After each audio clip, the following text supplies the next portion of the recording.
Muy buenas tardes, bienvenidos a la Academia Mexicana de la Historia.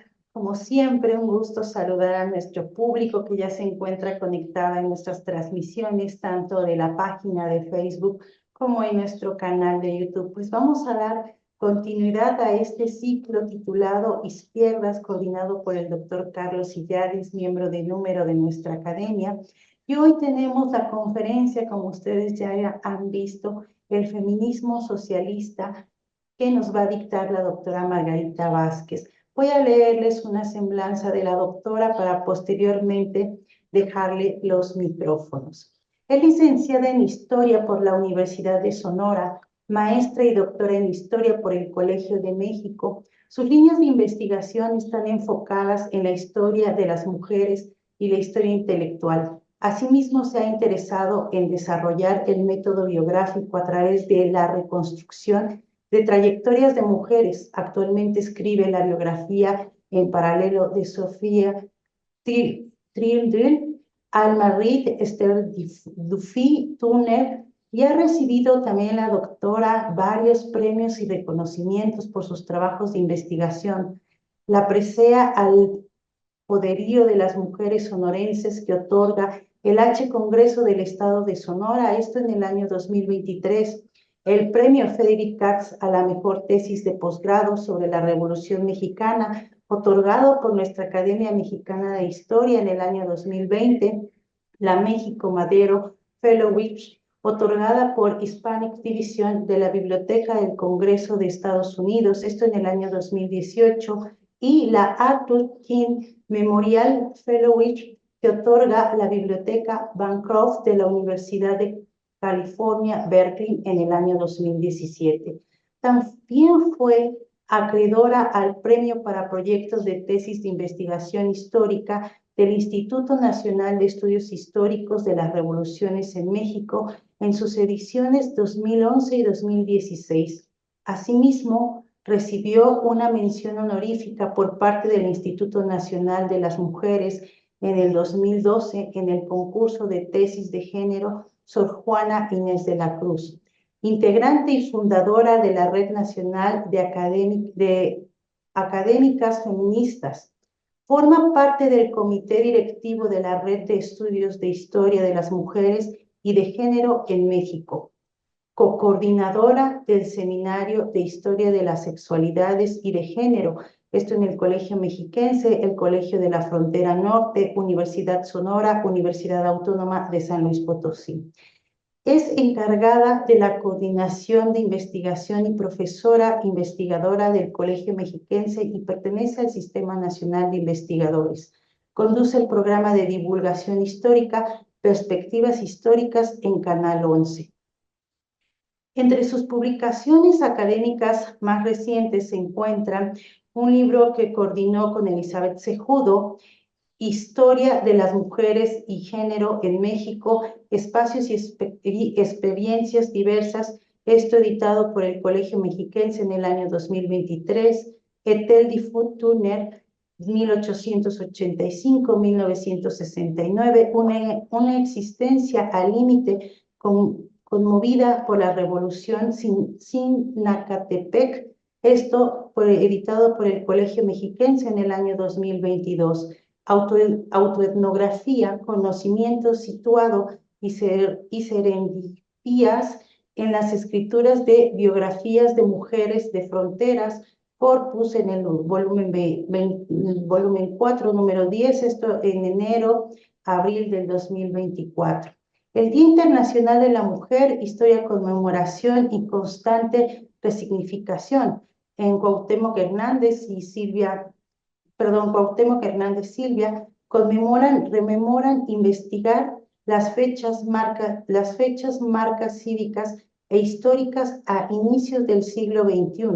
Esto editado por la UAM Azcapotzalco en el año 2022. Periodismo y activismo político, la Revolución Mexicana desde la mirada de Sofía Trildl y Ethel Difut Turner, esto 1907-1921, estudios de historia moderna y contemporánea, esto en julio-diciembre de 2022. También, como una de las publicaciones recientes de la doctora está Transformaciones en la identidad femenina, cambio generacional y revolución. Primera mitad del siglo XX, Corpus XXI, volumen 2.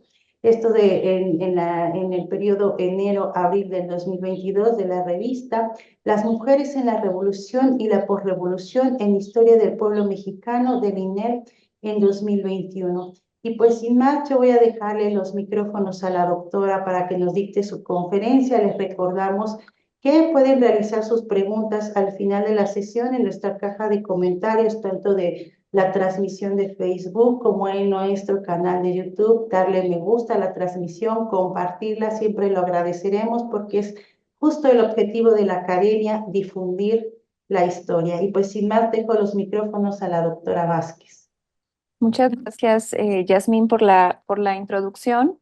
Y bueno, también agradecer en primer lugar al doctor Carlos Sillades por esta invitación que me hizo a presentar estas reflexiones, diría yo, reflexiones que en parte la conferencia me obligó a hacer, que había estado como dejando pendientes producto de mis propias investigaciones en particular, y bueno, también agradecer a la Academia Mexicana de la Historia pues por propiciar estos espacios de divulgación pues que son muy importantes para dar a conocer desde una lógica y desde un lenguaje muy particular pues el conocimiento que producimos desde la disciplina histórica, las académicas, los académicos, investigadoras e investigadores, y en particular me parece que es muy pertinente este ciclo de conferencias sobre las izquierdas, un poco pues para ver la pluralidad. He estado como muy pendiente de las dos anteriores a la mía, y me parece que es muy importante, ¿no? A pesar de que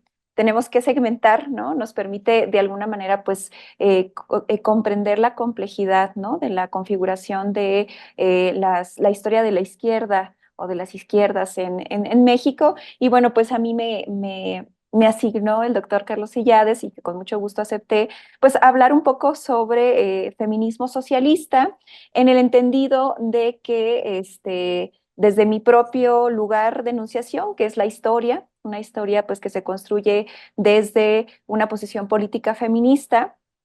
Siempre lo señalo cuando presento mis trabajos, pues presento estas aproximaciones, diría yo, a diversos momentos en la historia del feminismo socialista en México, tomando en cuenta que no hay una historia del feminismo socialista en México, ¿no? Es como empezar a recuperar las diferentes como aportaciones historiográficas que mayoritariamente han hecho las propias historiadoras o sociólogas a ciertos segmentos de esto que podríamos hablar de las experiencias de las mujeres en el socialismo, en sus diferentes como expresiones, pero que de alguna manera necesitamos este tipo de ejercicios pues para ver las continuidades, los cambios, las propias trayectorias de ese feminismo, y también su teorización, ¿no? En el tiempo.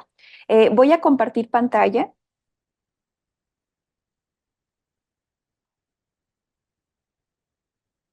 Ok, me dicen que ya se ve. Les agradezco mucho.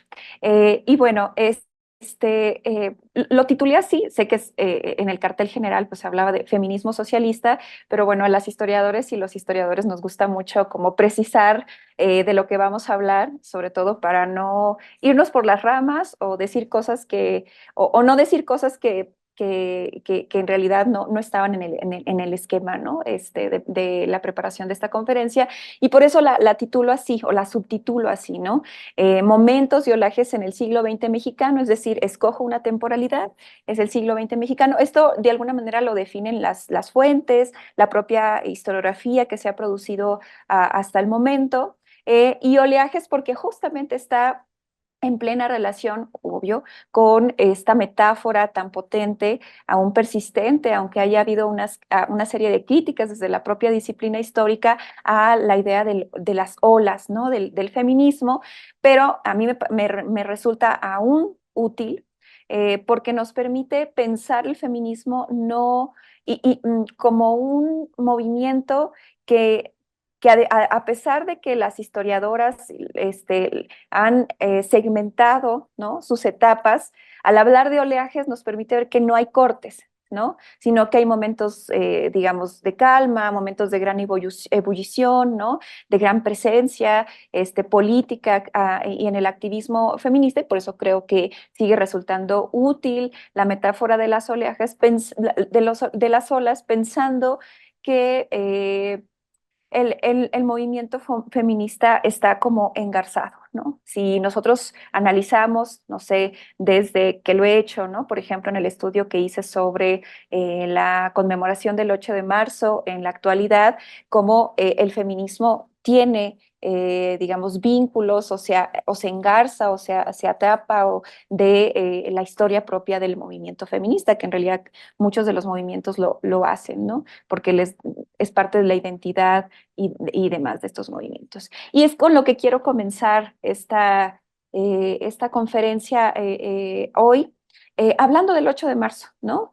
Y haciendo un proceso de historización de esa conmemoración que hoy en día es muy conocida, que es muy potente, el famoso 8M, que está en las redes sociales, está en las calles, en las pancartas, digamos, es un día además que digamos, se conmemora a nivel mundial, que está incluso que ha promovido como paros de mujeres a nivel internacional, que además han sido, digamos, sustentadas por las propias teóricas del feminismo socialista o marxista, ¿no? Que es algo como muy interesante. Y por eso me gustaría hacer como este recorrido muy breve, cronológico respecto al origen, ¿no? O a esos momentos en donde se puede vislumbrar la construcción del Día Internacional de las Mujeres a nivel histórico. Y bueno, hay varios momentos, no son los únicos, pero bueno, esto se reconoce por algunas historiadoras, sobre todo aquellas que estudian el tema de la Revolución Rusa, los socialismos, a principios del siglo XX. Y bueno, esto me interesa por varias cosas que se van a ir dilucidando a lo largo de la conferencia o de la charla.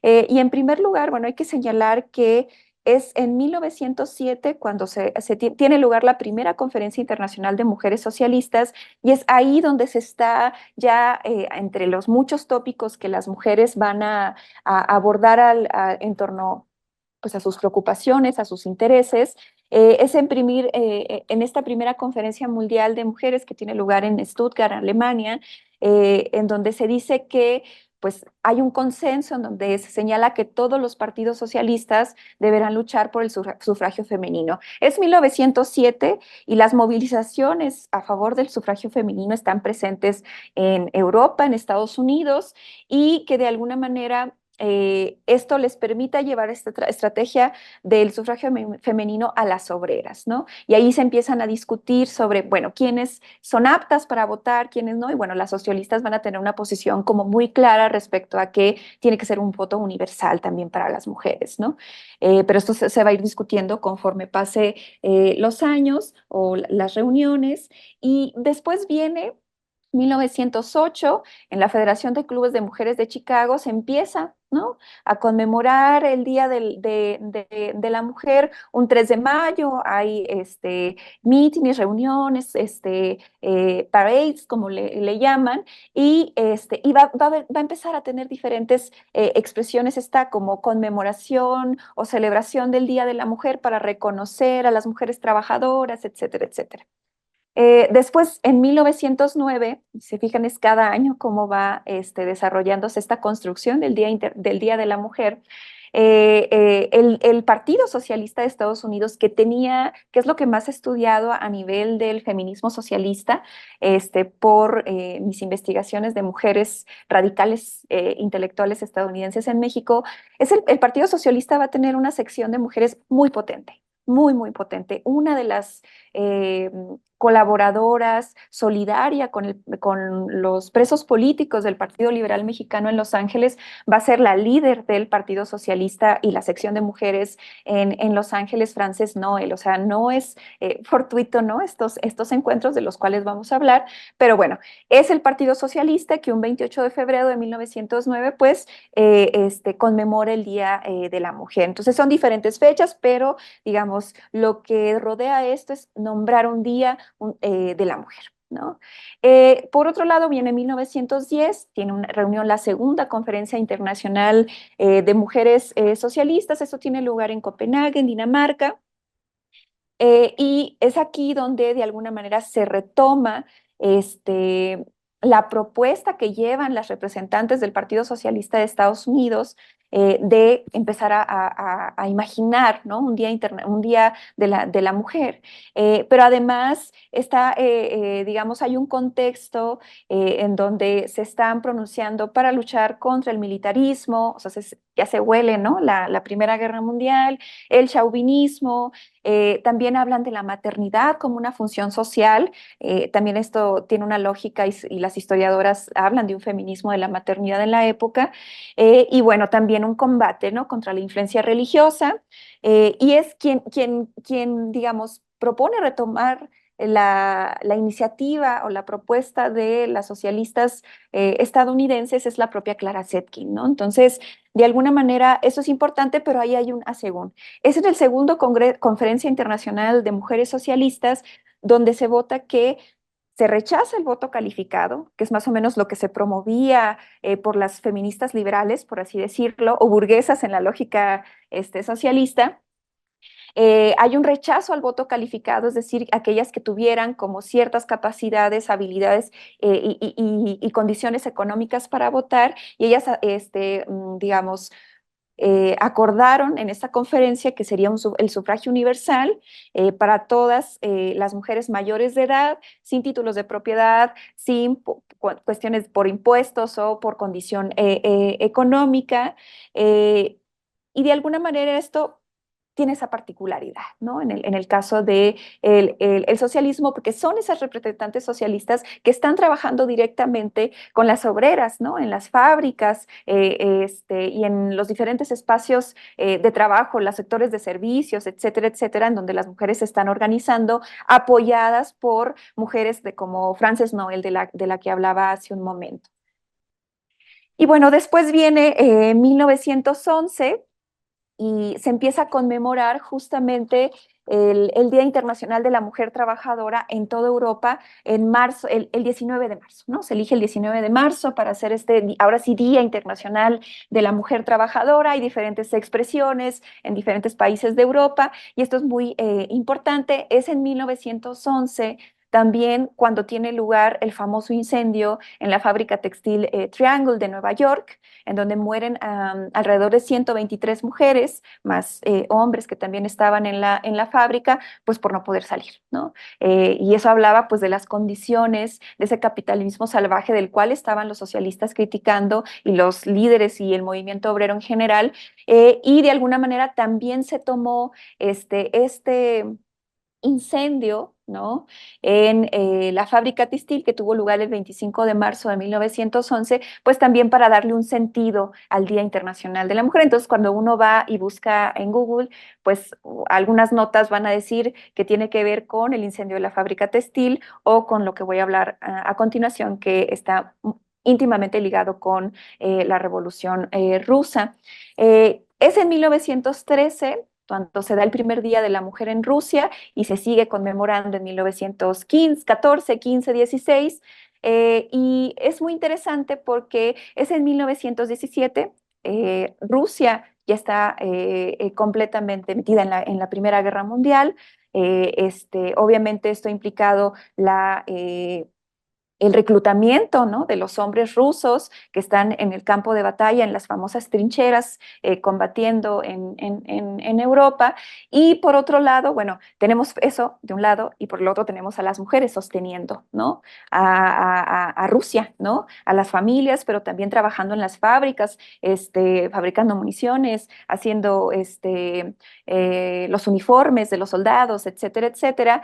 Y además, hay condiciones tremendas de carestía en toda Rusia y eso lleva pues lo que ya conocemos a la huelga, a la protesta de mujeres el 23 de febrero en el calendario juliano ruso, que en realidad en nuestro calendario es el 8 de marzo, ¿no? Entonces, de alguna manera, es ese día ¿no? Que las mujeres rusas desde 1913 habían utilizado para conmemorar el Día de la Mujer, a veces de manera clandestina por la persecución, pues también lo eligen, ¿no? Y ahí deviene justamente los 10 días que conmovieron al mundo, ¿no? Y el desarrollo de la revolución en Rusia.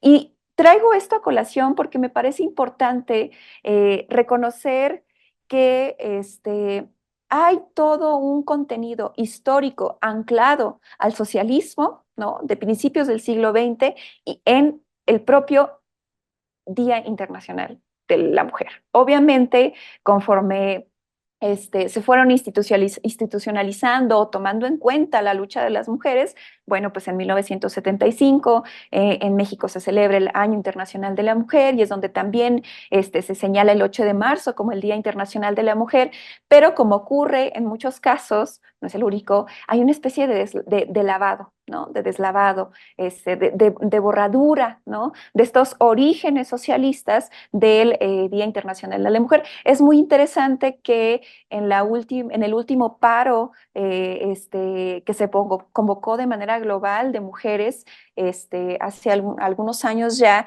pues son las socialistas que empezaron, las teóricas socialistas, también las activistas socialistas empezaron a hablar del Día Internacional de la Mujer Trabajadora. Entonces también podemos ver en redes, en las marchas, etcétera, expresiones en ese sentido, que nos habla también de un feminismo socialista muy vivo, ¿no? En la actualidad.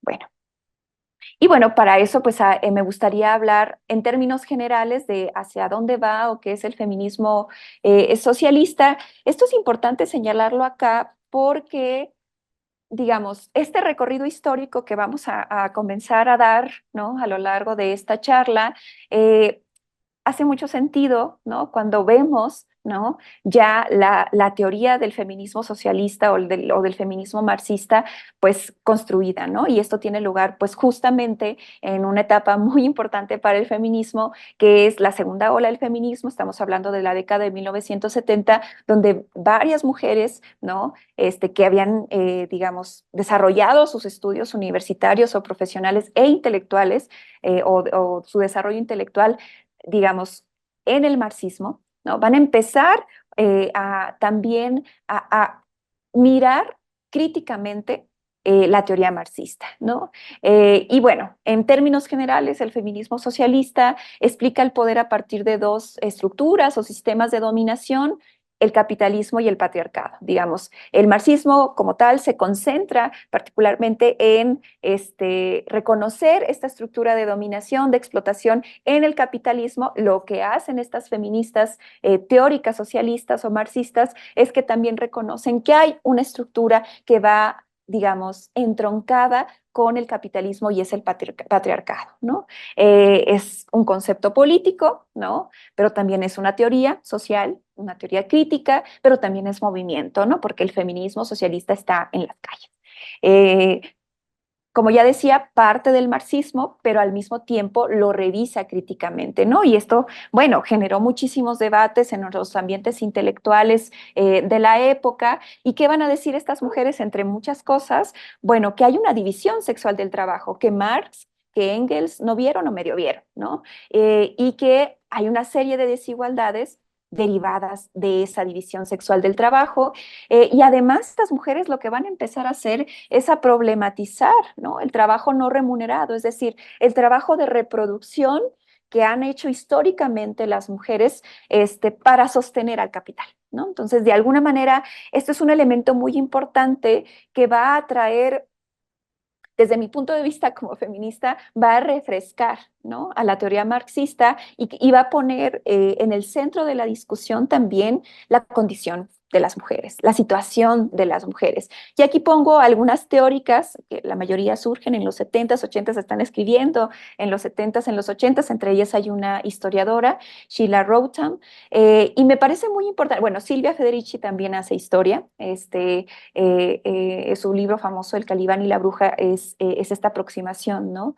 Histórica, muy interesante, se los recomiendo. Y por otro lado tenemos a las pioneras, ¿no? De seguro quienes están familiarizados con todo esto de el socialismo, los socialismos, bueno, las van a reconocer: Clara Zetkin, Rosa Luxemburgo, Alexandra Kollontai. Y es muy interesante porque lo mismo que estas mujeres, Silvia Federici, María Mais, todas estas mujeres van a enfrentar o van a tener una serie de desencuentros, ¿no? Entre la izquierda, entre el marxismo y su posición como feministas, pero que se asumen también socialistas. Bueno, lo van a vivir también Clara Zetkin, lo van a vivir también Rosa Luxemburgo o la propia Kollontai. Por ejemplo, cuando Zetkin empieza a hablar del amor libre, pues Lenin le va a cuestionar, pues, ¿qué estás haciendo? ¿Qué es eso, no? ¿Qué tiene que ver el amor libre aquí con la revolución socialista? Bueno, porque es la problematización de los cuerpos. Claro, ahora lo podemos nombrar gracias a las teóricas feministas, pero estas mujeres, Clara Zetkin, Rosa Luxemburgo, Alexandra Kollontai, la propia Frances Knoll, de la que hablaba esta socialista estadounidense, están, digamos, en su tiempo histórico, en su contexto, están tratando de visualizar las problemáticas que viven las mujeres en el mundo obrero, en la relación entre reproducción y producción, ¿no? Y que de alguna manera pues va a traer encontronazos o desencuentros. O cuando Kollontai escribe sobre la nueva mujer, pues los bolcheviques le van a cuestionar, ¿no? Entonces, de alguna manera, eh, esto es importante porque también nos permite pensar al socialismo, al movimiento socialista, al movimiento obrero, a los partidos que van a surgir de las ideas del socialismo, pues con ciertos espacios para la desestabilización, para el cuestionamiento, para la crítica, y en donde quienes van a estar ahí a la cabeza, pues van a ser las mujeres, ¿no? Y bueno, como ya decía, recuerdo muy bien que el doctor Illades empezó señalando de qué onda con el socialismo, ¿no? Y que tiene que ver con la cuestión social. Sí, es muy importante la cuestión social, es fundamental, ¿no? Para el socialismo, pero las mujeres, digamos, no solo es la cuestión social, ¿no? Ellas van a decir, es que vamos de la cuestión social, pero también a la cuestión y a la condición femenina en estos espacios, no solo en ese contexto capitalista, ¿no? De explotación, etcétera, etcétera, sino también, digamos, en la incursión de estas mujeres al espacio público a través del trabajo, ¿no? A través de la educación, ¿no? Y de la politización de las propias mujeres desde finales del siglo XIX, pero con mayor ímpetu en el siglo XX, y que obviamente pues va a llevar a reflexiones. Las mujeres empiezan a reflexionar, ¿no? Eh, y además, de alguna manera, digamos, ese contexto social, político, económico, producto de esta revolución industrial, ¿no? Que lleva a las mujeres al espacio público, digamos, no deja de exigirle a la mujer su vinculación con el espacio privado y de reproducción. Y entonces ahí las mujeres empiezan a visualizar esta doble carga, ¿no? Las mujeres están en el espacio de trabajo, en el doméstico, en el ámbito de la educación, están en los sindicatos o se están organizando en sindicatos, están en las organizaciones revolucionarias, pero también están en los partidos, en esos partidos que empiezan a emerger, ¿no? Con el paso de los años. Y bueno, quería justo hacer esta introducción respecto al feminismo socialista, porque de alguna manera lo que me interesa acá es justamente ver, vislumbrar la experiencia mexicana a través de un ejercicio de recuperación de lo que, digamos, la producción historiográfica que hay al respecto, y que nos permita ver como en una gran panorámica cuál es la experiencia del feminismo socialista en México, ¿no? Y bueno, hay que situarnos, ¿no? Estamos hablando del siglo XX mexicano, como lo decía en un inicio, esta fotografía es de Tina Modotti, eh, muy vinculada al Partido Comunista Mexicano, y además es un momento muy particular. La Revolución Mexicana, la lucha contra el régimen de Porfirio Díaz, y el triunfo de la revolución y también la construcción o los procesos de construcción de el Estado posrevolucionario. Ese es el contexto que enmarca, por un lado, ¿no? En un primer momento. Y bueno, hay que pensar también o reflexionar sobre lo que se ha escrito al respecto de, ¿no? la historia de la izquierda, ¿no? Y sus diferentes expresiones políticas, organizativas, de acción y sus actores. Si hacemos revisiones de la historia de las izquierdas, o son historias que están como muy vinculadas a los partidos, ¿no? Y a los militantes masculinos, ¿no? Generalmente en esas historias generales, en los catálogos, en los diccionarios biográficos, con algunas excepciones, pues de alguna manera tenemos una ausencia, una omisión, y como lo hacemos desde la historia digamos, quienes hacemos historia intelectual con perspectiva feminista, hay una borradura, ¿no? De las mujeres. O pareciera que sus roles, su papel, su función, pues es meramente secundario, ¿no? O no es tan relevante como lo que hicieron, pues estos grandes líderes, ¿no? De los partidos o de las organizaciones de cuño socialista, pero que nos habla también de una narrativa de la historia muy particular, en donde las mujeres, pues no están, ¿no?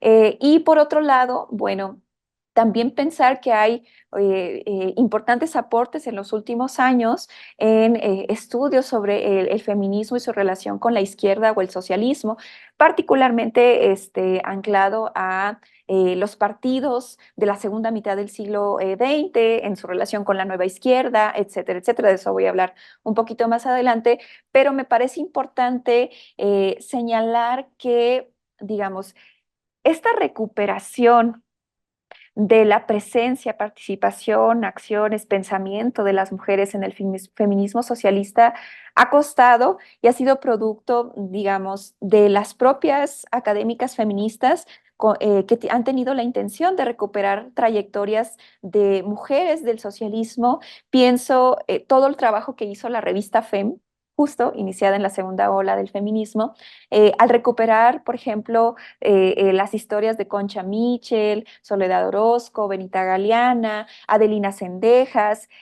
o los últimos trabajos, esta biografía maravillosa que hizo la doctora Verónica Oiquión sobre Cuca García, en fin. Y bueno, los trabajos que se han hecho también en torno a la participación de las mujeres en el Partido Liberal Mexicano y en los últimos años a estas mujeres anarquistas, ¿no? Yo me he enfocado más en las socialistas, pero habla de un ambiente de época, ¿no? En la academia, en la disciplina histórica, en el enfoque de la historia de las mujeres, en la historia del feminismo, que ha de alguna manera acompañado estos primeros trabajos que se hicieron desde el propio feminismo militante, ¿no? Como en la revista FEM, que han pues nutrido no lo suficiente, diría yo, esa es mi propia apreciación al tener cercanía y haber revisado esta historiografía para algunas de mis investigaciones, pero ahí vamos, ¿no? Es parte de un proceso y creo que ojalá en algún momento podríamos contar una historia integral de la izquierda mexicana, en donde se contemplen también a las mujeres como actoras, también fundamentales para entender a la izquierda, ¿no? Y bueno, y en ese sentido, pues he elegido un par de momentos, no, tres momentos de este feminismo socialista, y lo señalo así porque justamente vamos a encontrar huecos, ¿no? Debo decir que pude haber seleccionado otros, pero me parece que estos están como muy presentes en la memoria colectiva o están como muy activos en los medios, en las redes, según las conmemoraciones, etcétera. Y bueno, en primer lugar, hablar justamente del anarquismo, ¿no? Y la cuestión femenina. Digamos, el gran exponente del anarquismo en México es el Partido Liberal Mexicano, este grupo que, pues, que tiene sus antecedentes en las últimas décadas del siglo XIX, con una postura liberal radical en contra del régimen de Porfirio Díaz, pero a mí lo que me interesa destacar acá es su exilio. La condición de exilio es fundamental para entender, digamos, los cambios, en la radicalidad del Partido Liberal Mexicano, particularmente de su junta organizadora, ¿no? Que se crea en el exilio, pero hay que señalar una junta organizadora que por un lado está compuesta digamos, oficialmente por hombres, ¿no? Y por otro, con una diversidad de posiciones políticas, ¿no? Que se pueden ir como rastreando en el tiempo. Entonces tenemos a un Ricardo Enrique Flores Magón, con un Librado Rivera, un Praxedis Guerrero, que están entrando a las ideas del anarquismo, aunque dicen que siempre, algunos historiadores señalan que siempre estuvieron ahí, pero guardaditas. Y por el otro lado tenemos a figuras como Antonio I. Villarreal, Lázaro Gutiérrez de Lara, los hermanos Sarabia, que podemos identificar como en una tendencia socialista, no contra el Estado, pero que de alguna manera encuentran puntos de convergencia en el exilio y en la lucha contra el régimen de Porfirio Díaz, mientras no surja Madero, ¿no? Y me gustaría destacar varias cosas acá. En la historiografía sobre el Partido Liberal Mexicano en relación con las mujeres, tenemos como visiones clásicas en donde se señala que, pues claro, el anarquismo posibilitó la actividad, ¿no?, de las mujeres. Tenía un entorno mucho más horizontal, más igualitario para la participación de las mujeres en sus filas, en la propia relación o vínculo con la junta organizadora, en la participación en regeneración o en sus diferentes etapas. Y por otro lado, hay una aproximación, que es a la que yo me adhiero, es que sí se reconoce esta horizontalidad y esta igualdad de condiciones en el Partido Liberal Mexicano, pero de alguna manera, cuando nosotros analizamos la actividad, ¿no?, política, es decir, el activismo ya ejerciéndose, ¿no?, por parte de los militantes, simpatizantes, etcétera, del Partido Liberal Mexicano y su junta, pues los roles ahí son como muy contradictorios, por decir lo menos. Pero primero me gustaría señalar que en los dos programas, eso es importante, bueno, en el programa liberal de 1906 y en el manifiesto de 1911, en donde ya se declaran completamente anarquistas, cuando ya hay un rompimiento con los sectores socialistas que les apoyaban, el programa liberal de 1906 destaca una serie de puntos, ¿no?, por los cuales va a luchar el Partido Liberal Mexicano, y hay uno en particular que traje acá para destacarlo, que es el 22. Varias ya lo han destacado, y dice el reglamento del servicio doméstico y del trabajo, reglamentación, ¿no?, del servicio doméstico y del trabajo a domicilio. Lo copié tal cual, ¿no?, del documento, por eso el acento en la A. Es importante señalar que en este momento, 1906, estaban muy cercanas, estaban participando activamente en la redacción o en las discusiones que se tenían en torno a este programa, Dolores Jiménez y Muro, Juana Belén Gutiérrez de Mendoza y Elisa Acuña y Rossetti. Son mujeres que van a estar trabajando de alguna manera muy directamente con las trabajadoras, pero también son mujeres, ¿no? Al final de cuentas, el trabajo de cuidados, de reproducción, de atención del espacio privado doméstico, pues también a ellas las atravesaba, las tocaba, ¿no? Y en ese sentido me parece importante que con una mirada feminista a este programa, a ese puntito número 22, podamos reconocer que hay una impronta de estas mujeres en esa redacción, en ese punto, ¿no? Algo importante que está presente en las diferentes ramas del feminismo que ustedes deseen es la experiencia de las mujeres, cómo las mujeres escriben cuando viven la experiencia de la opresión. Las mujeres teorizan, nombran, conceptualizan cuando son atravesadas por la opresión, por la desigualdad, por la violencia, ¿no?, patriarcal y capitalista, ¿no?, en este caso pensando el feminismo socialista. Y por otro lado, señalar que este manifiesto del 23 de septiembre de 1911 hace alusión. Es muy interesante, eso me hizo pensar mucho en este asunto del lenguaje inclusivo hoy en día, ¿no?, que tiene sus promotores y sus detractores. A mí me parece que es importante porque, como se dice desde el feminismo, lo que no se nombra no existe. Pero me parece muy interesante que a lo largo del manifiesto del 23 de septiembre de 1911, a México y al mundo, ¿no?, siempre están hablando de hombres y mujeres, ¿no?, porque la norma, ¿no?, había sido tradicionalmente es que cuando se hablaba de hombres a nivel legal, esa era la pelea por el derecho al voto, ¿no? Las sufragistas en algún punto decían a las autoridades, bueno, si tú dices que hombres somos todos y todas, pues ¿cuál es el problema, no?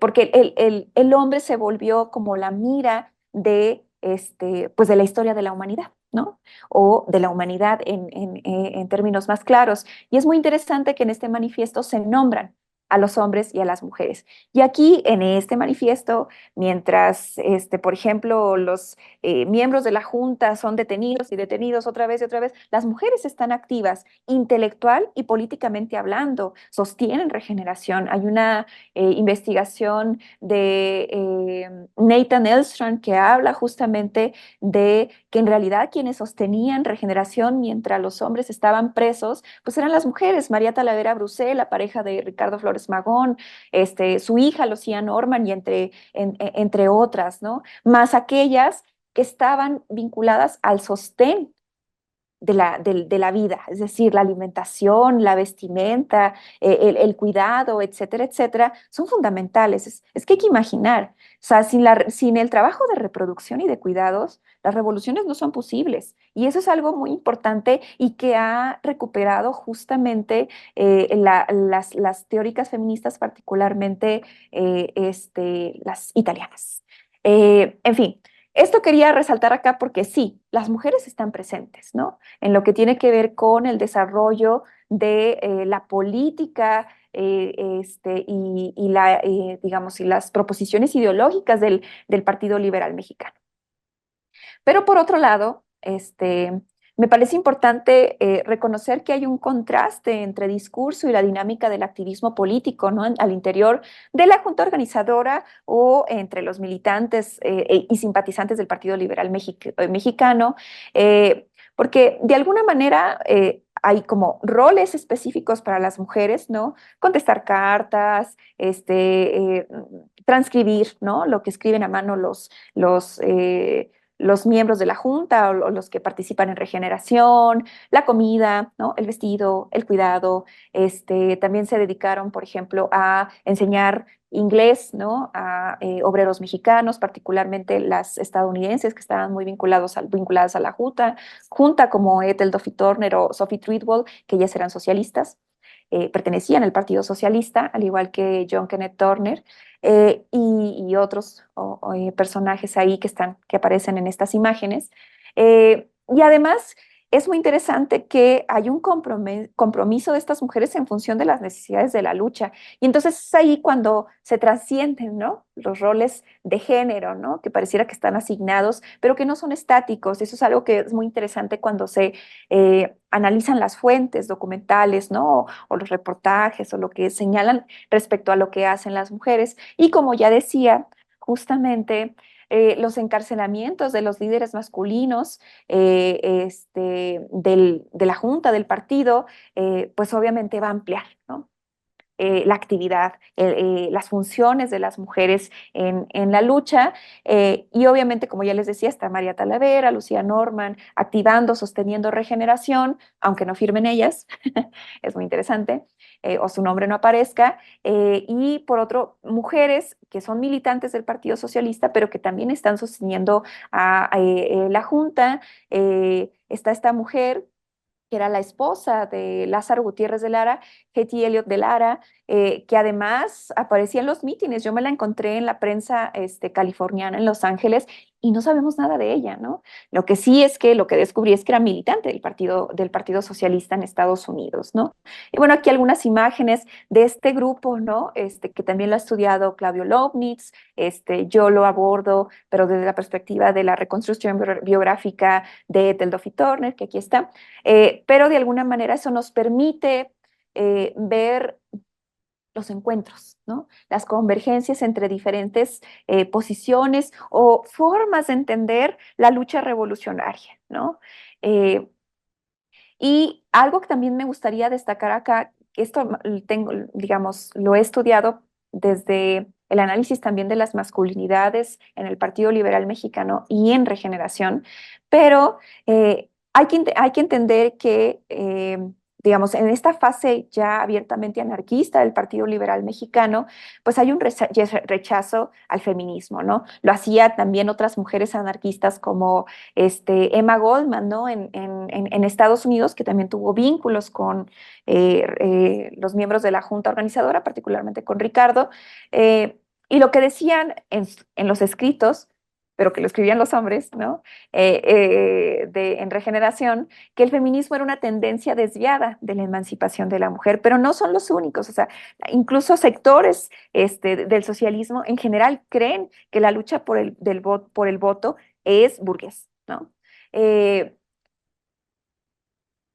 pero al mismo tiempo, ese es mi análisis, quiere, y esto es una cita, revolucionarias y emancipadas morales, pero que se emancipan dentro de ciertos márgenes que por naturaleza le eran conferidos por su rol biológico y social, es decir, la mujer como complemento. Al ser madres, esposas, hijas, y decía un texto en Regeneración en 1910, su deber es ayudar al hombre, estar con él cuando vacila para animarlo, valorar a su lado, volar a su lado cuando sufre para endulzar su pena y reír y cantar con él cuando el triunfo sonríe. Entonces son como visiones como muy contradictorias, pero que en realidad deben estar presentes en todos los movimientos, ¿no? De cuño socialista. Porque justamente tenemos estas excepcionalidades, parecieran, en donde tenemos a mujeres como María Talavera o como una Margarita Ortega, ¿no? Esta anarquista que decidió dejar esposo e hijos y acompañada de una de sus hijas para hacer la revolución anarquista, ¿no? Que además va a ser asesinada en Sarix, Sonora, ya entrada en 1913, si mal no recuerdo. Eh, y además lo que hacen en Regeneración, los hombres que escriben en Regeneración, también escriben las mujeres, pero esto me gustaría destacarlo acá, es que resaltan la excepcionalidad de las mujeres, ¿no? Que es como un elemento para aleccionar a sus lectores, a sus lectoras, pero también para promover una educación revolucionaria muy particular, ¿no? Entonces, en esa educación revolucionaria, el centro son estas mujeres excepcionales, desde una Juana de Arco, pasando por sus propias mujeres como Margarita Ortega, en donde, digamos, eh, eh, excepcionalizan, ¿no? El trabajo que hacen estas mujeres en favor de la causa, pero al mismo tiempo las ven como complemento, ¿no? De ese hombre revolucionario que se busca construir. Y bueno, ¿cuál es la realidad, ¿no? Del activismo y la lucha revolucionaria del Partido Liberal Mexicano? Bueno, pues que desafían los mandatos de género en función de las necesidades de la lucha, son organizadoras de mítines, difunden propaganda, ¿no? Y promueven, ¿no? Y propagan las ideas revolucionarias en espacios públicos. También se convierten en editoras de periódicos y revistas, columnistas, financian la causa, ¿no? Sobre todo si son estas mujeres como Elizabeth Trowbridge, que venía de una familia burguesa en términos socialistas, y que va a dejar toda su fortuna para la causa mexicana y además se casa con Juan Sarabia. Prestan sus casas, ¿no? Se convierten en oficinistas, en secretarias, en asistentes, pero también experimentan la persecución y la vigilancia. Hay varios relatos al respecto. Viven el exilio, ¿no? ¿Y cómo es vivir el exilio siendo mujeres? También hay que preguntarnos esto, ¿no? Son revolucionarias, son rebeldes, ¿no? Pero también son esposas, son parejas, son madres, cuidan a sus infancias, etcétera, etcétera. Y de nuevo, la revolución les exige el doble a las mujeres, porque, bueno, dice esta Natura Olivé, bueno, lo que hemos develado, ¿no? En la historia de los movimientos revolucionarios es que las mujeres llevan a cabo las actividades de los hombres, pero se pregunta ella, ¿y los hombres hacen las mismas actividades que las mujeres? Bueno, pareciera que no, porque ellos no tienen que estar al cuidado del espacio doméstico, no tienen que estar al cuidado de las infancias, ¿no? De los hijos, de las hijas, y pues ahí hay un sesgo muy importante que demarca esta doble accionar que tienen que llevar a cabo las mujeres revolucionarias en el socialismo para comprometerse con la causa, ¿no? Entonces eso me parece como muy importante. Hay un relato muy bonito que yo destaco en la biografía que hice de Ethel Duffy Turner. Ella y John Kenneth Turner pertenecían al Partido Socialista de Estados Unidos, se vinculan, apoyan, sostienen a la Junta Organizadora de múltiples formas, y es muy interesante porque cuando nace su hija, que le van a poner Juanita, ¿no? Por ese vínculo que tenían con México, John Kenneth Turner está en un meeting, ¿no? Mientras Ethel Duffy Turner está en labor de parto, ¿no? Y ya cuando llega, pues ya está Juanita en brazos de Ethel, ¿no? Imagínense la película. Y por otro lado, también ella relata cómo era realizar la actividad en las oficinas de redacción, de regeneración, y dice, bueno, si no conseguía niñera, que generalmente la cuidaba una niñera alemana, dice, contó ella en su libro, bueno, la tenía en una cesta a un lado mientras yo estaba redactando en la máquina de escribir, ¿no? Entonces, digamos, al tiempo que está realizando su actividad política, su compromiso, su rol, lo que le tocó hacer, tiene que estar cuidando, ¿no? Tiene que estar protegiendo a esa nueva vida, ¿no? En tiempos revolucionarios. Entonces, ese es un aspecto importante que nos habla, pues, de lo que después van a problematizar estas teóricas del feminismo socialista. Y bueno, eh, la parte del Partido Liberal Mexicano, el anarquismo, etcétera, me gustaría señalar mi propia visión, la propia visión que tengo del Partido Liberal Mexicano, entendiendo que hay momentos, ¿no? Ideológicos de aproximación política en el Partido Liberal Mexicano, y que 1911 es el parteaguas para su definición anarquista. Pero me parece importante señalar que también el Partido Liberal Mexicano se volvió un espacio político de sociabilidad, ¿no? Que posibilitó la convergencia de ideas en torno al socialismo, ¿no? Allí había anarquistas colaborando, anarcosindicalistas, por ejemplo, de la Industrial Workers of the World, estaban los socialistas vinculados al Partido Socialista de Estados Unidos que competían, ¿no? En las elecciones, en las boletas electorales en Estados Unidos, pero también teníamos a reformistas que podríamos decir liberales o reformistas a secas, como Mother Jones, por ejemplo, ¿no? Que apoyó bastante a Ricardo Flores Magón, y que, digamos, lo que quiero decir acá es que los límites entre estas posturas, ¿no? Del socialismo son porosos, ¿no? Entonces, en momentos de revolución, en momentos de actividad política revolucionaria, hay momentos para la convergencia, para el encuentro, ¿no? Entre estas diferentes posturas a través de sus actores, que son complejos, ¿no?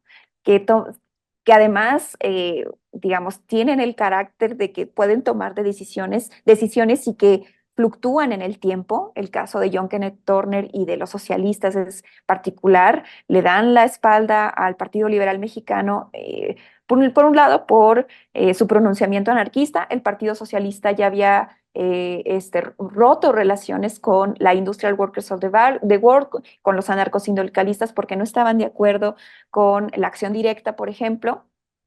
Pero bueno, llega Francisco I. Madero y le dan un voto de confianza. Entonces, hay momentos también en los que se rompen, ¿no? Estas posibilidades de convergencias, pero hay que estudiarlas, ¿no? Y hay que reconocer que existe esta porosidad o estas líneas muy delgadas en torno a las diferentes posturas del socialismo. Y bueno, el otro momento que me gustaría destacar acá es el del Partido Comunista de México, el PCM, eh, y algo que también no se destaca mucho, pero que lo ha resonado bastante ya y que tiene que ver con sus propios estudios, la propia doctora Verónica Oiquión, es que en el origen del Partido Comunista están las mujeres del Consejo Feminista Mexicano, ¿no? El partido, como todos y todas sabemos, tiene su origen en 1919, igual que el Consejo Feminista Mexicano. Y es muy interesante porque quienes van a conformar el Consejo Feminista Mexicano en un segundo momento, porque hay una serie de fracturas que lo detalla muy bien esta Tuñón, Ana Lau, en sus estudios sobre el feminismo mexicano, pero me parece importante destacar esto. En el Consejo Feminista Mexicano estaban incorporadas mujeres o estaban dentro de su base directiva Elena Torres, que venía del Partido Socialista del Sureste, después de todo el drama en torno al asesinato de Felipe Carrillo Puerto y el derrumbe de el proyecto político socialista yucateco, que ese es otro momento que no consideré, pero bueno, en alguna otra circunstancia lo incorporaría. Está Evelyn Trent Roy, es estadounidense, esposa de Manavendra Nath Roy, que también va a estar vinculado al Partido Comunista de México y además era militante comunista. ¿Qué sabemos de Evelyn Trent Roy? Muy poco, ¿no? Tanto en México como en Estados Unidos es muy difusa la información que se tiene al respecto de ella, pero es importante destacar acá e invitar a que se estudien, ¿no? A las figuras de estas mujeres. Mi hipótesis, que ya va a salir publicada, es que me parece que la historiografía en California, estadounidense en particular, no ve a estas mujeres por estos vínculos transnacionales que tienen con México, no hay interés. Y en el caso de México, las vemos, pero desde una mirada muy nacional, ¿no? Y eso como que rompe estas trayectorias que están más ancladas al ámbito de lo transnacional.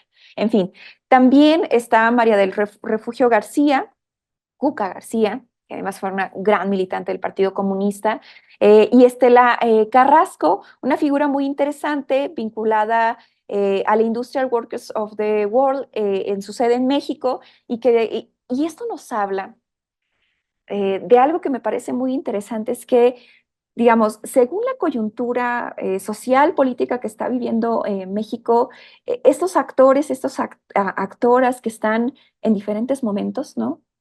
A lo largo del siglo XX, se van adaptando y van circulando estas ideas del socialismo, ¿no? O sea, desde la IWW ahora me voy al Consejo Feminista Mexicano, pero además que está vinculado al Partido Comunista, ¿no? Por ejemplo.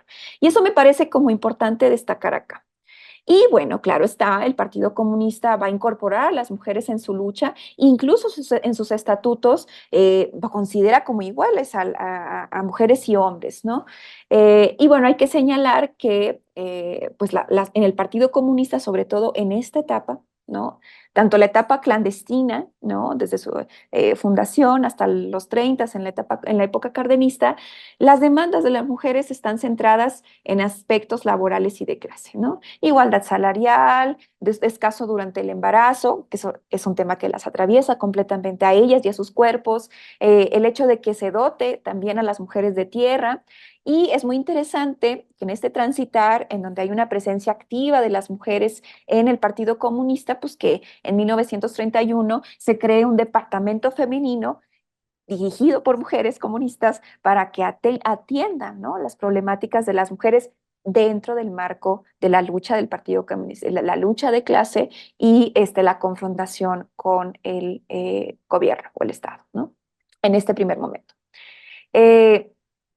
Y bueno, hay que decir que las militantes comunistas van a justamente estar entre esa complementariedad, ¿no? De los roles tradicionales trasladados al mundo de la lucha revolucionaria, ¿no? Al mundo comunista y la trascendencia de barreras de género. El trascender, pues, esas barreras de género, es decir, cuidan los locales clandestinos, por ejemplo, en esta etapa del Comité Central, alimentan, lavan, planchan, ¿no? Pero también apoyan en la edición de panfletos, en la propia revista del partido, organizan mítines o piquetes en fábricas, y también son víctimas de la represión. Y son parte, ¿por qué? Porque son parte del movimiento de base. Son a las que primero van a detener, ¿no? Y eso es muy importante. Y bueno, porque el tiempo es corto, me traslado a la década de 1930 porque estábamos apuntalando hacia el feminismo y eso me parece como muy importante. Y bueno, ya se han hecho, las charlas anteriores nos hablaron, digamos, sobre el partido como tal.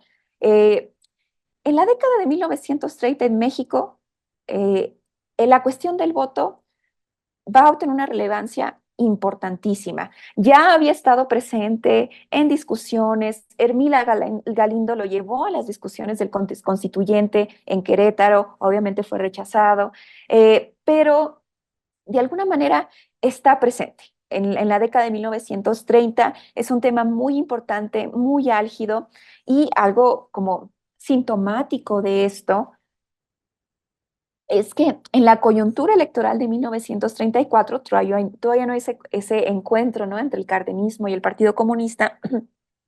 El partido, a través del bloque obrero campesino, va a sostener como suplentes a candidaturas al Senado y a la Cámara de Diputados a 3 mujeres, claro, suplentes, pero es muy interesante que se les incorpore Rosa Segura, Luz Encinas, que era una organizadora obrera, y el Consuelo Uranga.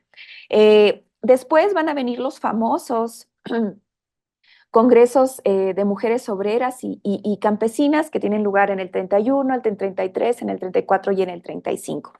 Esto me parece también que es importante, ha sido detallado por las historiadoras, porque es ahí donde se logra reunir, ¿no? A grandes grupos de mujeres de diferentes tendencias políticas e ideológicas para discutir, ¿no? Sobre el tema pues, de la condición de la mujer, ¿no? En la época. Y eso me parece muy importante porque aquí se dan discusiones muy álgidas, ¿no? Tanto en todos los congresos, pero particularmente en los primeros, ¿no?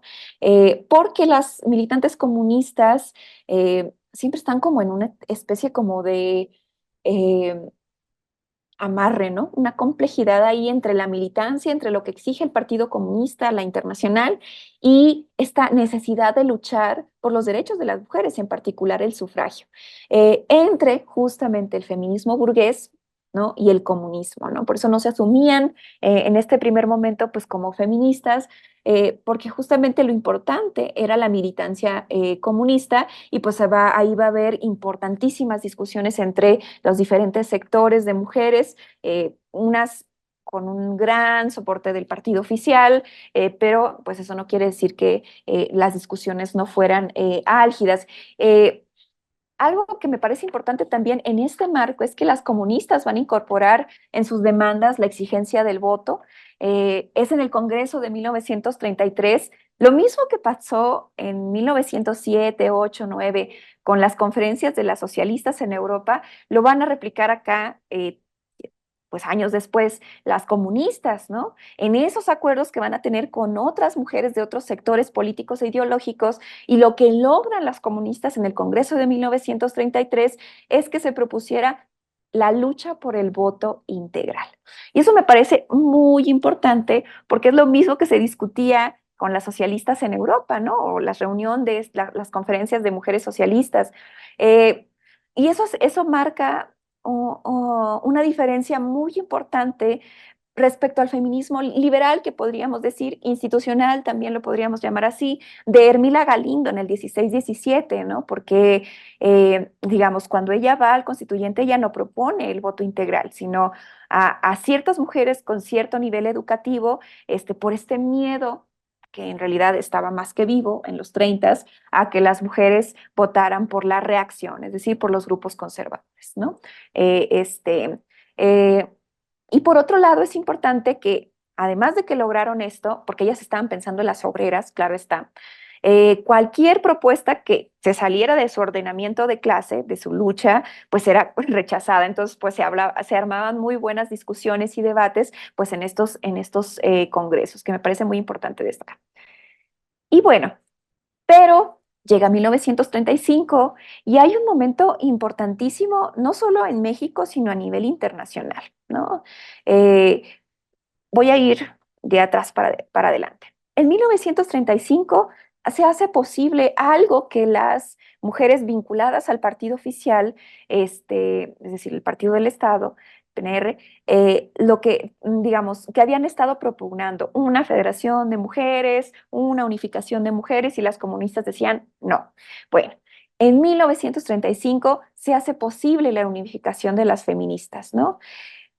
Obviamente, también va a haber debates en este proceso de unificación en torno a si el voto solamente como medio para trascender después, ¿no? Para conseguir después otros derechos, es decir, la lógica de la mayoría de las sufragistas o de las sufragistas liberales o burguesas era obtengamos el voto, obtengamos la ciudadanía y luego, y todo se va a dar, ¿no? Eh, o el voto abrazado justamente de demandas sociales y económicas para la mujer, que era la visión que tenían las comunistas. Obviamente, la plataforma del Frente, donde tenía una fuerza de liderazgo las militantes comunistas, entre ellas Cuca García, opta por la segunda opción, es decir, Luchamos por el voto, un voto que es integral, pero también por las demandas sociales y económicas para la mujer, la cuestión social, ¿no? Y tenía que ver con aspectos que inciden en la vida de las trabajadores y trabajadoras y las mujeres campesinas, la educación de las mujeres, la carestía en los alimentos, es decir, que se regularan precios de artículos de primera necesidad en cuanto a alimentos. Y además, claro está, los últimos puntos tenían que ver con por el apoyo a los pueblos democráticos contra la barbarie fascista y además señalaban contra los tratados humillantes para México como el de Bucareli y por la liberación de México de la opresión imperialista. Hay un ambiente de época, ¿no? Ah, y además el lema era por la liberación de la mujer, que además esta idea de la liberación pues no es como no está tan presente en la época, pero lo vamos a ver en los 70s, vienen los movimientos de liberación nacional y entonces viene el movimiento de liberación de las mujeres, viene el movimiento de liberación homosexual, digamos, es un concepto y una categoría política muy, muy potente para tiempo después. Y bueno, vale decir que el Frente Único Pro Derechos de la Mujer se crea en 1935 con mujeres de estas tendencias, pero bueno, en la dirección quedó una comunista, Cuca García, ¿no? Eso habla mucho de las características y la lógica de este frente. Estaba, como decía, compuesto por representantes de diferentes organizaciones, desde representantes de partidos, sindicatos, centrales, etcétera. Y además se dice, según lo que se ha investigado, es que llegó a tener a más de 500,000 de afiliadas, ¿no? Activas, no activas, pero afiliadas. Y además esto se da, por eso les decía que voy de atrás para adelante, en el marco de una nueva línea política, ¿no? Mandatada por la Internacional Comunista en su 7º Congreso, en un contexto muy particular. Por eso los puntos que les leí del Frente Único Pro Derechos de la Mujer, los acuerdos a los que llegan, es que en el advenimiento del fascismo, ¿no? Y de lo que se viene como la Segunda Guerra Mundial. Y es digamos, la apuesta de la Internacional Comunista por la creación de frentes populares, ¿no? Ya lo explicaba el doctor Carlos Illades en su conferencia, que los frentes pues estuvieron presentes, ¿no? En la dinámica del Partido Comunista y en donde buscaron alianzas, en este caso, con el Estado y con el partido hegemónico y de alguna manera, pues el Frente Único Pro Derechos de la Mujer desde la perspectiva del Partido Comunista de México, pero que además estaba dirigido por comunistas, ¿no? Mujeres militantes comunistas, el frente era concebido como parte del Frente Popular. Los frentes populares, hay que decirlo, están presentes en diferentes partes en diferentes países. Yo he estudiado el caso estadounidense, que me parece como muy, muy interesante, y de alguna manera de ahí saco estas reflexiones, esto es parte de mi libro, y yo señalo que los frentes populares también daban sentido a una generación, esa generación, ¿no? De comunistas, pero también en el caso de Estados Unidos, a una primera generación de socialistas que brincaron al Partido Comunista o de plano rechazaron al comunismo, pero se incorporaron a los frentes populares, ¿no? A través de posicionamientos políticos comunes, definidos por preocupaciones compartidas en el antiimperialismo, el antifascismo, el florecimiento de la cultura obrera, etcétera, etcétera, etcétera, ¿no?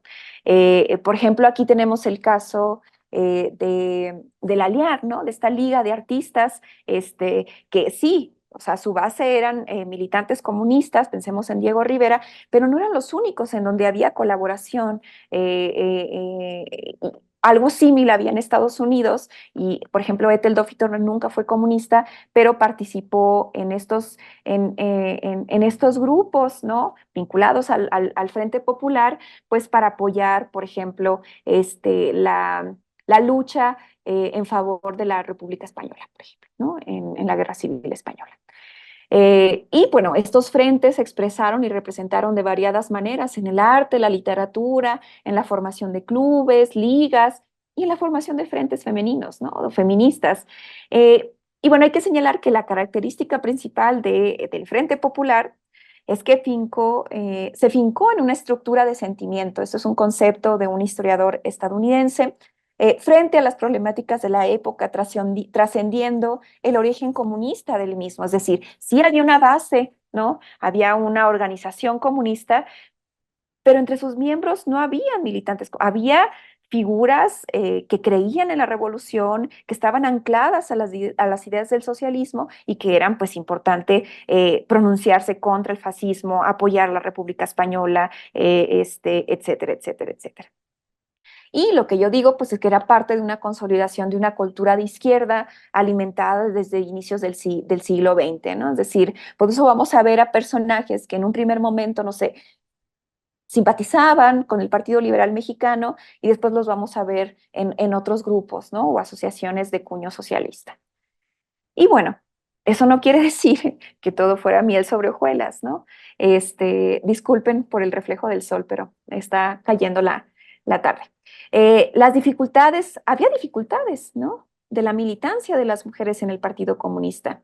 Primero, pues porque pues no se comprendía bien al todo, ¿no? El trabajo de las mujeres y la importancia del Frente Único Pro Derechos de la Mujer, ¿no? Las propias feministas en las reuniones del partido decían es que había una ignorancia por parte del partido sobre el trabajo del Frente Único Pro Derechos de la Mujer y además había falta de atención del partido al respecto, o sea, dejaban a las mujeres solas, ¿no? Y por otro lado, las mujeres tenían que luchar contra los prejuicios, ¿no? Entonces hay un análisis que hace Olivier del Machete para la época, en donde había, por ejemplo, recetas de cocina, modas para recuperación de la moda para las mujeres, y eso habla de prejuicios, ¿no? Pero por otro lado, y lo más dramático, es el tema de la violencia, ¿no? Hacia las mujeres al interior del partido. Traigo acá una pequeña cita que me parece como muy interesante, lo rescato del trabajo de Olivier. Eh, Decía en una reunión del partido Consuelo Uranga, si los comunistas luchamos por la igualdad entre el hombre y la mujer, tenemos que exigir esa igualdad ya dentro de nuestro partido, porque no existe, ya decía, ¿no? Reconoce que, y cito, los camaradas traen todavía muchos de los prejuicios y de las cosas malas que nos tiene imbuida la burguesía. Los compañeros en muchas ocasiones tratan a las compañeras comunistas no como iguales, sino como carne de placer. Y ella estaba denunciando sin nombrar la violencia sexual que vivían las mujeres. Incluso Concha Michel denunció un intento de abuso por parte de un miembro del partido en Veracruz, ¿no? Y eso de alguna manera dices, ¡ah! Es la década de 1930. Pues sí, pero las mujeres las están atravesando, estas violencias al interior de sus partidos. En sus partidos tampoco están seguras, ¿no? Y el tercer momento que quiero destacar acá es justamente acá, en el partido, en la militancia comunista de los 30, ¿no? De los 40, etcétera, la militancia es a toda costa, ¿no? No hay posibilidad para decir, "Oh, soy feminista y soy comunista". No, soy comunista, ¿no? No soy feminista porque el feminismo es burgués. Bueno, acá tiene lugar justamente en el contexto, ¿no? Del feminismo de la segunda ola, en esa nueva izquierda que va a promover el movimiento estudiantil del 68, también las guerrillas, que vamos a tener una conferencia con la doctora Adela Cedillo. Hay una transformación también en los partidos de izquierda en el marco de una reforma política en 1977. Y aquí lo que las historiadoras hablan es que sí hay una doble militancia, ¿no? La militancia partidaria, pero también la militancia feminista, que además se va a ver reflejada en, digamos, en las aproximaciones políticas de los propios partidos. Además, bueno, es un momento importante para el feminismo mexicano, pero podría decir continental. En 1975 tiene lugar el Año Internacional de la Mujer, en donde se da una primera conferencia al respecto por parte de la Organización de las Naciones Unidas. Pero es muy interesante porque en ese Año Internacional de la Mujer se van a reunir feministas de diferentes países, particularmente van a ser muy potentes las estadounidenses. Las propias mujeres, la mayoría de ellas vinculadas al Partido Revolucionario del Trabajo, con otras asociaciones y ligas de corte socialista, van a crear un frente de mujeres contra el Año Internacional de la Mujer, ¿no? Eso me parece importante destacar acá porque, digamos, nos permite ver, y esto lo ha estudiado bastante bien la historiadora Jocelyn Olcott, es que digamos, el feminismo en el 75, en el Año Internacional de la Mujer, tiene muchos encuentros y desencuentros, ¿no? Sobre todo ante este feminismo blanco, ¿no? Que viene de Estados Unidos, ¿no? Y es aquí donde también tiene lugar en esta época la creación del Movimiento Nacional de Mujeres, con mujeres de diferentes sectores y organizaciones, la mayoría de izquierda, en donde se promueven una serie de jornadas, ¿no? Nacionales sobre el aborto. Se discute, ¿no? Presionan al Estado para que se discuta sobre el aborto, ¿no? En el 79 también tiene lugar el Frente Nacional de Lucha por la Liberación y los Derechos de las Mujeres. Hay militantes de diferentes orientaciones, otra vez en su mayoría de izquierda, y de alguna manera este frente va a promover la maternidad voluntaria, las guarderías, va a estar en contra de la violencia sexual, y además va a trabajar o va a activar, ¿no? En favor de las mujeres trabajadoras y sus derechos, ¿no? Laborales y la discriminación que sufren frente a la ley del trabajo. Además, es en esta época en donde se da un encuentro nacional de mujeres del Partido Comunista, en donde queda sentada que van por la despenalización del aborto, reconocen el carácter social de la maternidad, eso nos recuerda al Frente Único Pro Derechos de la Mujer, y además discuten, reflexionan sobre las mujeres y su lugar en los partidos, cosa que, digamos, en una historiografía clásica diríamos, pues no es la primera vez que las mujeres, ¿no? Están cuestionando su lugar en los partidos políticos de izquierda, pues no, las propias comunistas de los 30 ya estaban cuestionando, ¿no? El lugar que tenían en su partido. Mm, y bueno, obviamente va a haber una serie de resistencias al interior de estos partidos porque, bueno, se consideraban sus demandas como pequeño burguesas, ¿no? Así veían la conformación de este feminismo de los 70, muy anclado al feminismo radical. Y bueno, también hay que señalar que es en el 79 cuando se genera toda una coalición de izquierda, ya gracias a la reforma política, hay escaños ocupados por los diferentes partidos en las cámaras y presentan la primera iniciativa en torno a la maternidad voluntaria. Hay un libro muy bueno, recién editado, de Mareas y Oleajes Rojos, editado por Semos, que de alguna manera recupera lucha por la maternidad voluntaria, en donde se promovían cuatro cosas: educación sexual, anticonceptivos seguros y gratuitos, acceso al aborto libre y gratuito, y obviamente rechazo a la esterilización forzada, porque era un tema pues, que estaba en el ambiente no solo en México, sino en diferentes países, ¿no? Recordemos el caso de Puerto Rico.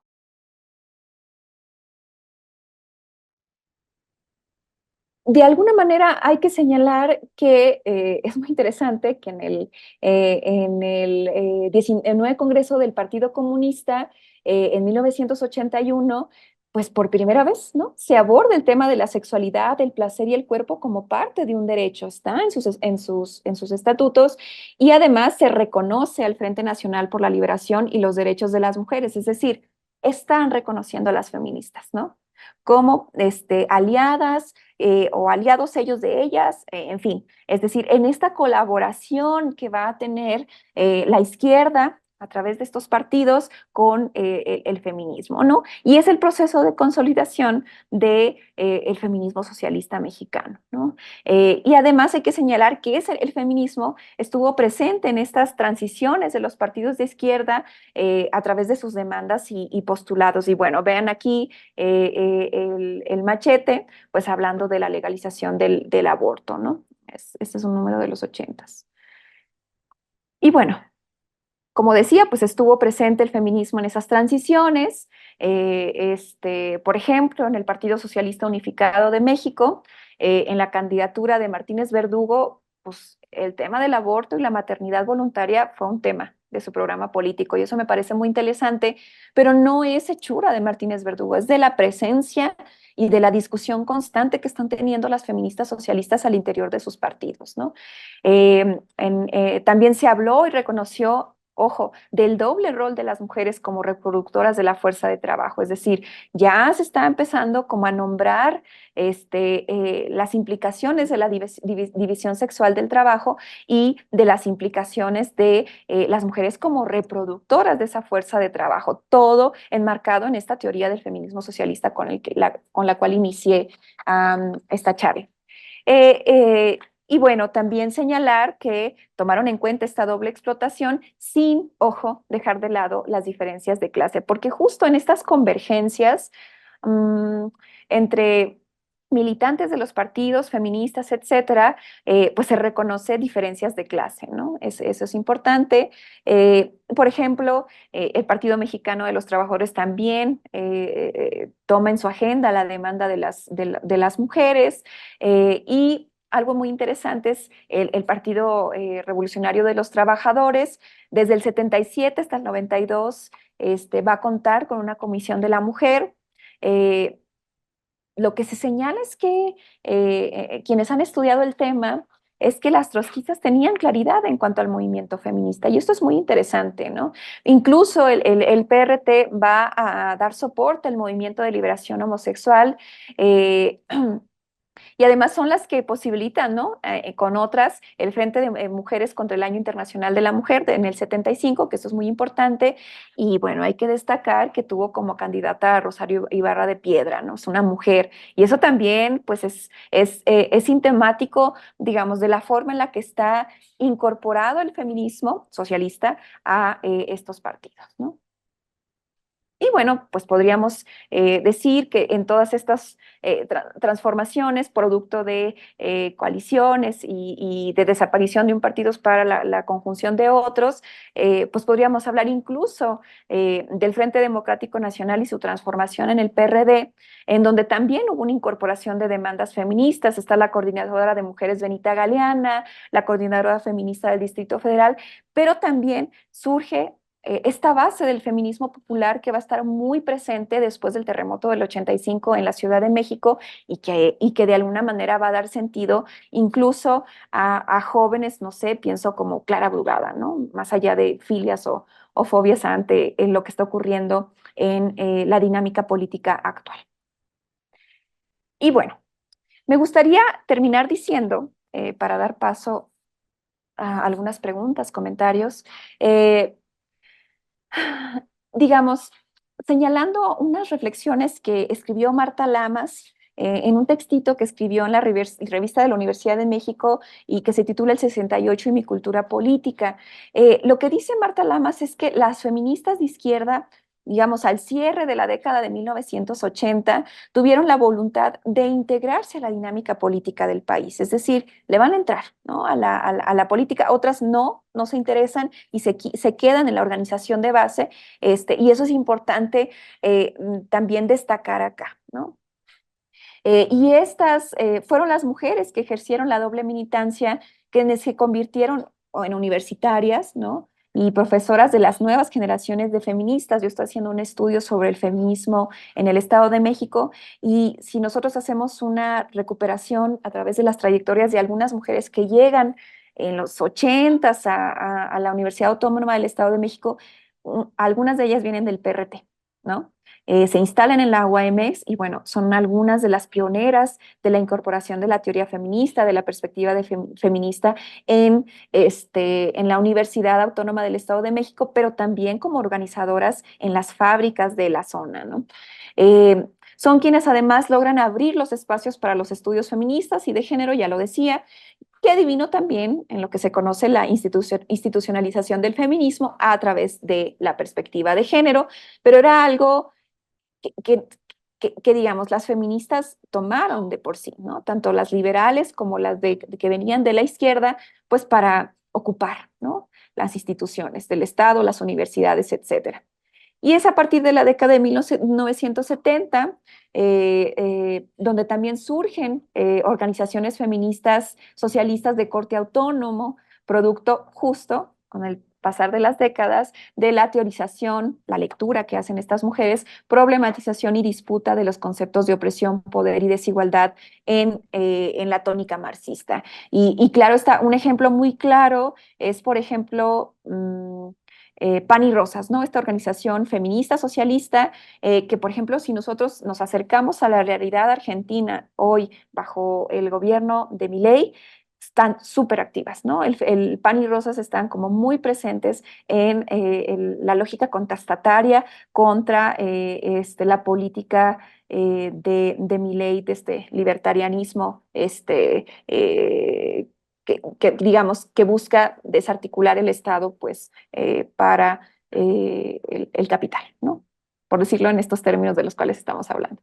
Y finalmente, yo aquí también propongo una apuesta, ¿no? Por el estudio de las izquierdas o del socialismo, tomando en cuenta las instituciones políticas, es decir, los partidos, sus líderes, etcétera, etcétera, pero también considerando el flujo de las ideas del socialismo en diferentes escenarios, en el encuentro con coyunturas y momentos específicos, ¿no? Y eso hay que estudiar, ¿no? Las ideas del socialismo fueron y han sido fundamentales para pensar el feminismo, pero también el feminismo y sus propuestas teóricas basadas en la experiencia de las mujeres frente a la opresión capitalista y patriarcal también han permitido pensar el ideal socialista desde otros lugares, ¿no? Y eso me parece fundamental, es una ida y vuelta, ¿no? Que de alguna manera tenemos que seguir estudiando en aras de poder construir una historia de la izquierda en donde también nos cuenten la participación de las mujeres en el socialismo, en las izquierdas, no como un anexo, no como un agregado, no como un segmento, sino como un elemento integral de esa historia. Muchísimas gracias.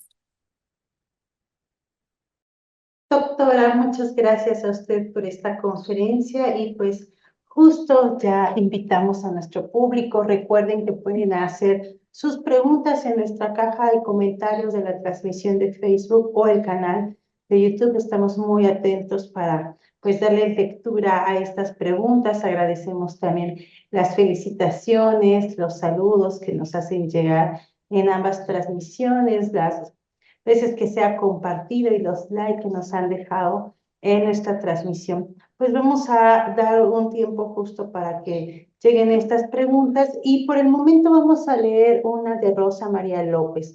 Doctora Vázquez, en el desarrollo de lo que nos ha expuesto, ¿aparecieron demandas por la erradicación del patriarcado? Y si ocurrió, ¿qué personajes elevaron esas demandas?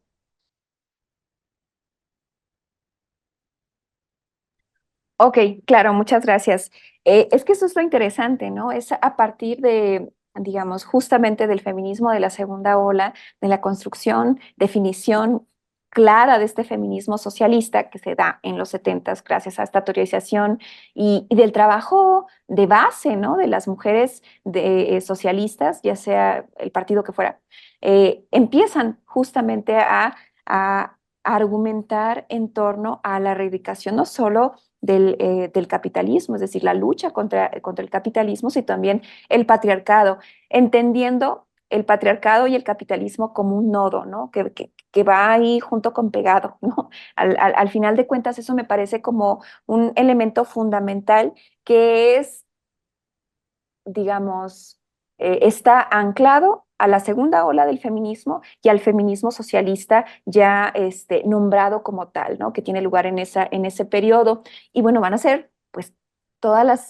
feministas socialistas las que van a estar hablando al respecto, pero que se van a estar alimentando de las lecturas que están haciendo de estas teóricas italianas, inglesas, estadounidenses, para articular justamente y reconocer que no solo es la lucha contra el capitalismo, ¿no? Es la lucha también contra el patriarcado, que son dos sistemas que oprimen de manera muy particular a las mujeres, pero en realidad el patriarcado, eso lo decimos ya desde el aquí y el ahora, nos afecta a todas y a todos, ¿no? Entonces, claro que hay que señalarlo.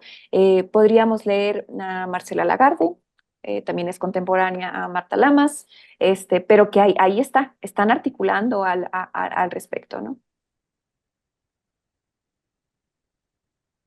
Bien, pues vamos a continuar leyendo estas preguntas, comentarios de nuestro público. Acá hay otra pregunta de Fernanda Gómez. Doctora, las luchas sociales han sido acompañadas de manifestaciones artísticas. En este sentido, ¿usted conoce el trabajo de Judith Reyes? No, pero conozco el de Mónica Mayer, ¿no? Que es muy contemporáneo a esta segunda ola y que tiene que ver con eso. Además, son mujeres que a pesar de que están, como lo dice Marta Lamas, ¿no? Éramos mujeres universitarias, de clase media, pero que teníamos un interés, digamos, fidedigno por la izquierda, eso nos movía. Están trabajando en las calles, ¿no? En los espacios en las fábricas, con las trabajadoras de servicios, con las amas de casa, como se le conocía en ese momento, están haciendo un trabajo de base muy, muy, muy importante. Y son mujeres que además también vienen del 68, pero no conocía el trabajo de ella, pero lo voy a buscar. Muchísimas gracias. Muy bien, pues aquí estamos pendientes. Voy a ver en nuestra transmisión de YouTube que si tienen algunas preguntas, les recordamos al público que pueden dejarlas por acá. Nos mandan saludos desde Hermosillo, Juan de la Luna, pues muchos saludos. Jaime Ortega también saludos. Lili, pues saludos. Gracias por dejarnos por acá sus saludos. Y aquí, Mariana Antonieta Méndez pregunta que si nos podría dar el título del libro del que mencionó durante la conferencia, tal vez no le dio tiempo de anotarlo. Sí, claro. Bueno, mencioné dos, jeje, que hay varios, ¿no? Pero de mareas y oleajes rojos, mujeres y su participación política en México. Ese es el título del libro. Está muy, muy bonito, como para leerlo en el metro, miren, o en el bus o así. Es como de bolsillo. Y es un trabajo muy bonito que hicieron Leticia Calvario, Grecia Cristóbal Ramírez, Fernanda González y Diana Méndez Rojas, colega muy querida historiadora Diana. Y el otro es de mujeres comunistas en México en los años 30 de Natura Olivé, aunque hay otros trabajos sobre las mujeres comunistas, ¿no? Bien, por acá Erika Lisbeth Rodríguez dice, felicidades por la revisión, muy completa. Me gustaría preguntar, en esta invitación que nos hace a reflexionar en el papel de las mujeres como actoras y no como accesorias de lo político, ¿qué fuentes serían relevantes para usted? Entiendo que una de las críticas que se hacen, por lo menos en las primeras décadas del siglo, es que las revistas y la participación en la prensa de las mujeres estaba muy medida por la visión política de sus parejas. Ujú.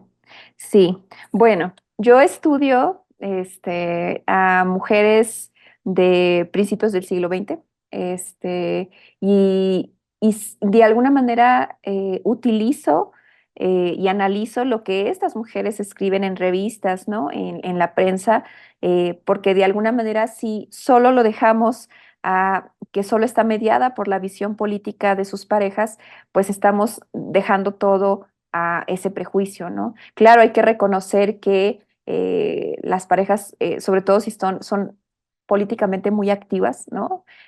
Sí dejan una impronta, ¿no? En la visión de estas mujeres, pero es muy interesante cuando uno analiza las trayectorias, ¿no? De ellas y cómo van soltando, ¿no? Esas amarras. Yo estudié, no es porque haga promoción, pero les recomiendo la biografía que hice sobre Ethel Duffy Turner porque es un caso como muy interesante en donde yo demuestro que al momento en el que se separa de John Kenneth Turner, muy conocido por México Bárbaro, miembro del Partido Socialista, ella empieza a soltar la pluma, a escribir, ¿no? Y eso es muy interesante y su producción intelectual es enorme, ¿no? Entonces, y además, sin John, comienza a tener interés justamente por el antifascismo, el antiimperialismo, apoya a los republicanos españoles, publica en asociaciones ligadas al Frente Popular en favor de la República Española, después publica contra el nazismo. O sea, es muy interesante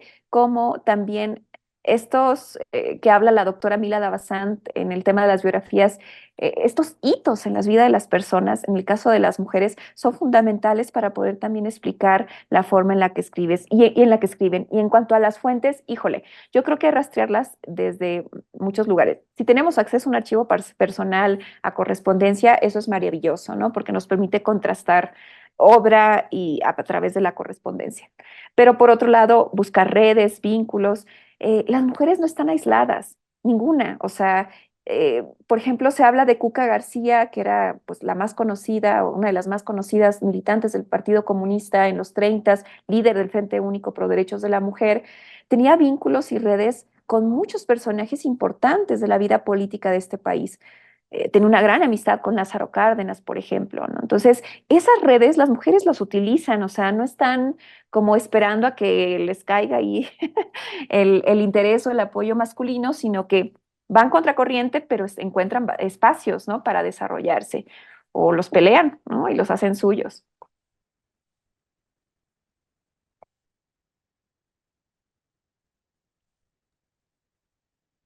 Bien, pues seguimos por acá pendientes de sus comentarios, las preguntas que nos quiera hacer el público. Diana Méndez manda felicitaciones a la doctora.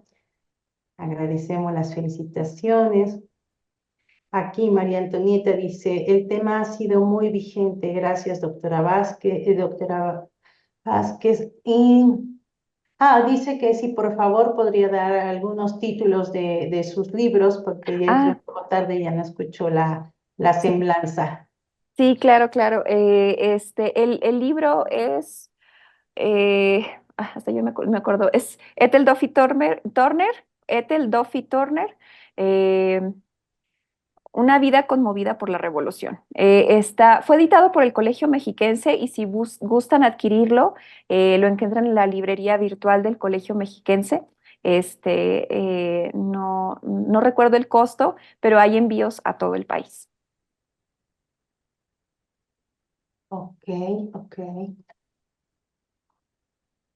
Pues mientras esperamos, a mí me gustaría hacerle una pregunta a la doctora a partir de esta reflexión que nos ha llevado y este camino, justo en, no sé qué percepción, opinión tiene usted ahora, la relación de las demandas actuales de los grupos feministas con estas demandas que, como usted lo explicó, en el camino del socialismo, que siguen, continúan, se mantienen a pesar de que no hay ese pensamiento o esa reivindicación al pensamiento socialista.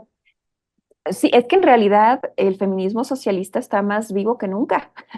Hay múltiples organizaciones que se asumen como feministas socialistas. Yo hice alusión a Pan y Rosas, que en realidad tiene su sección en México y en los estados también los tiene. Yo me acerqué al feminismo en mis tiempos universitarios a través de Pan y Rosas, ¿no? Del feminismo socialista que aún está pues latente ahí en Hermosillo. Pero digamos, es muy pujante y además tiene vínculos incluso con el feminismo descolonial, con la teología de la liberación y el feminismo de la teología de la liberación. Hay puentes, por eso yo insisto en que hay que, digamos, reconocer que hay segmentos, ¿no? Digamos, eh, posturas, pero a veces son como, tienen fronteras muy delgadas, ¿no? O hay momentos en donde confluyen y convergen ideas, actores, posicionamientos, etcétera.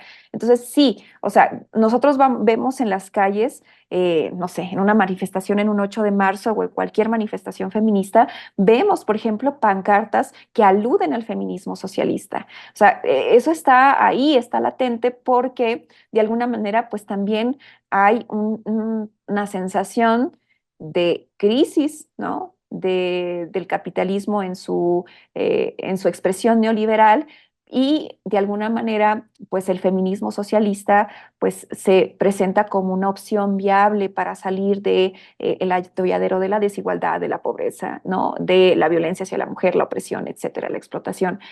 O sea, se vuelve algo importante y luego vemos, escuchamos o leemos frases que dice, no sé, la revolución será feminista y anticapitalista o no será, ¿no? Es como son algunas de las alusiones que se hacen, ¿no? En las marchas, en las protestas, etcétera.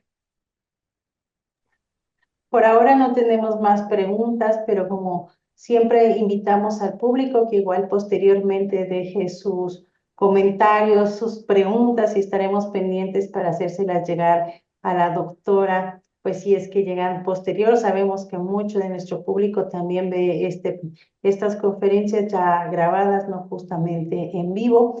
Así es que no me resta más que agradecerle esta sesión el día de hoy y pues invitar a nuestro público que nos encontremos la próxima semana aquí para dar continuidad a nuestro ciclo. Que tengan muy buena tarde. Hasta pronto. Buena tarde.